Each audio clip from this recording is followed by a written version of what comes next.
May mag-live-in partner sa Quezon City na balik kulungan matapos maaresto sa Oplan, Galugad. Ang lalaki hinuli dahil sa iligal na baril. Ang babae kinakasama niya hinuli matapos namang makialam sa pag-aresto at mabistong may arrest warrant siya. Balitang hatid ni James Agustin. Walang kawala ang mag-live-in partner na inaresto ng pulisya sa Oplan, Galugad sa Barangay Unang Sigaw, Quezon City. Ang 33 anyos sa lalaki, nahulihan ng baril na kargado ng mga bala.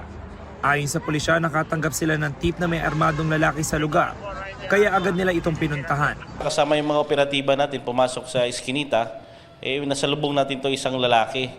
So nung nakita yung mga kapulisan, bigla itong tumakbo, nagkaroon ng habulan. Habang nakipagbuno siya sa ating mga tropa, nahulog itong baril sa tagiliran niya. Protocol po natin yan, dadaan sa ballistic examination at saka firearms identification. Para makilanlan kung mayroon bang lisensya itong baril at saka kung nagamit na ba sa krimen. Nakailam naman umano ang 30 anyos sa babae habang inaaresto ang kanyang kinakasama.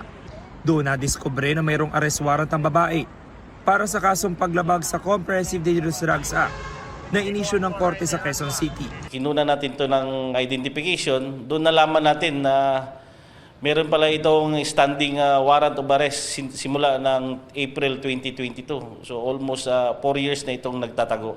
Panlabing-4 na beses nang naaresto ang lalaking sospek na dating nasangkot sa mga kaso may kinalaman sa droga, pagsusugal at iligal na baril. Ang babaeng sospek naman 2 beses nang nahuli dahil sa droga. Sa korte ko na lang po pagkatanggol sa sarili ko. May business po ako, hindi ko po alam na may warrant ako. Maharap ang lalaking sospek sa reklamong paglabag sa Comprehensive Firearms and Ammunition Regulation Act. Nakapag-return of warrant na rin ng pulisya at hinihintay na lang ang commitment order mula sa korte para sa babae.